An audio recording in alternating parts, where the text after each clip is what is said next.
This is Jordan Tower with JT News. Make sure you smash that like button, smash that subscribe button. Let's get right into the news. This is funny. I guess we got to talk about this first. So, Young Buck did his interview with Young Buck. I'm sorry, Vlad did his. I'm so. This is too crazy. So, Vlad interviewed Young Buck, and on it, he talked about the whole like Birdman and Wayne kissing thing. Then he did a playback of Turk talking about it. You know that like Birdman, like they would be in the studio and they'd be like, "Yo, how much you love me, man?" And then they kiss each other on the lips. You know, like Birdman would kiss Wayne. He said BG, and not Turk. Young Buck said BG, and then I guess Turk. I don't know. So spooky, man. But you know, like Birdman had a father-son type of relationship with the younger guys. They made it very clear that Juvenile. Everybody makes it clear that Juvenile didn't play like that. Like, nah, he wasn't with that stuff. I'm sure Manny Fresh wasn't either. But Young Buck, it's funny because of everything that's happened in the past couple years. We already know the spooky Buck, you know. So Young Buck was like, "Yo, he never tried me like that, but like, yo, maybe you just weren't attractive enough, man." I don't know. I can't judge that, but come on, man. That is weird. I wouldn't even entertain that question if I was him. Like, if you're trying to avoid all this stuff that's been going on, I mean, you've been caught on to like a video, phone calls with the person that you were alleged with in a hotel room. It's not looking good, man. Not looking good. Like, and Birdman, Wayne, and all them, that's their business, man. You know, it's just like, it was funny to hear Young Buck talking about it. Like, we already know where Vlad's going with the interview. You know what the next question is in 3 questions. We're going to be talking about that hotel room. The comments are crazy. You got to go watch it you just got to watch it. It's crazy. Fetty talks about how a fan actually asked him how he fell off. Now, Fetty obviously can still sing and rap and everything, but like the energy wasn't there for his project anymore. He said, "Bad business managers, greed, selfishness, and it's almost over. Got rid of the goofy stuff around me." That can help. That can hurt you. You have the bad teamer. I had some people around me that were out for self around 2009 and 2010 and 11. Didn't know it till it was too late. And you got to keep switching people up sometimes if they haven't been with you forever. Plus, they were younger than me. They were about like 5 years younger than me.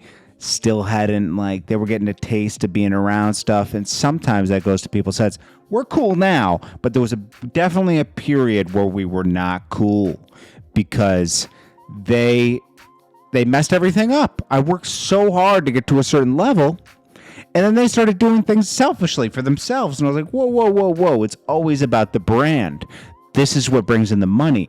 Then we do extra ventures. We don't switch the focus on something else. This is what's working. You don't deter from what's working. Then he said, now I can focus on music and I'm going up. Watch. See, I think he could. You just got to have another hit record. I think he's only like 32, 33. So think about it. That was only 5, maybe 6 years ago. He had that run for 2 years, you know. Then focus got when your business is messed up or something, it derails everything. That's what happened with me. I was just derailed. I don't even think I had a chance. Like, I just need to regroup. Think about this. The person I was letting, manage with me, he had all my contacts.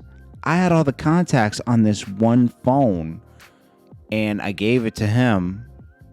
He had contacts for like business, not people that I work with like that were famous. I'm talking about money contacts, you know, things that like you could go to when things are slow, you know, like you could pick up a quick $10,000, keep everybody paid. Because think about it, I wasn't just paying myself, paying everybody, you know.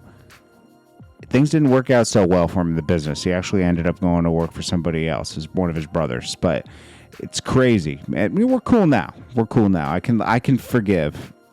I can forgive. Anyways, man, what's next? All right. I'm just telling you a self-experience because I can see where he's at. You know, I just wanted to, like, say that. So, like, he could come back. He's not trash. He drops good records still. Just they don't get the push. You got to get the push, man. And he's not used to moving independently. Period. I don't even think he is independent. But he doesn't know because he didn't do it. He always had a label. Then we got Little Baby. Biggest, so he made the most money, $19 million in revenue. That's nice. Then we got, that's just off album figures. Then, you know, obviously we have Juice WRLD and Pop Smoke. And then we have The Weeknd. So, yeah, they all made about between $15 and $20 million. Nice. A lot of people were talking about that I didn't talk about Jack Harlow on the last videos. I did, but it was quick. It was like 10 seconds. It was just saying his sales. You know, it was like 52,000.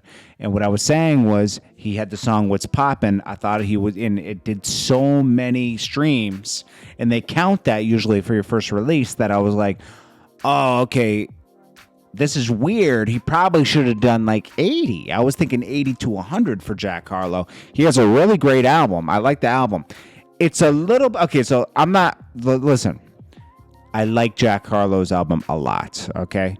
It has the Hit Boy started it off nice. He's got that song with Big Sean. He's got a bunch of songs in that are cool. But he kept teasing, like when he was doing the interviews, I was expecting more because the way he was conducting the interview, like, yo, can't let the playlist out. There's some secret features on there. There was nothing left to really be a secret. There was nothing crazy that he could have revealed. I thought it was going to be like Drake's on the album or something, you know? It wasn't. So, like, I expected too much when it dropped because he was being so secretive about the play, you know, what the playlist was and who's on the album, that I was like, man, dude, like, you overhyped it a little bit. I would have been fine with just give us what's on the album and let me listen to it, you know? But when someone overhypes it and so secretive with everything, you're expecting something crazy, and they actually let you down. But Jack Harlow, great job on the album, man, and great job on the sales the first week. I thought he was going to do more because, like, honestly, he should have probably.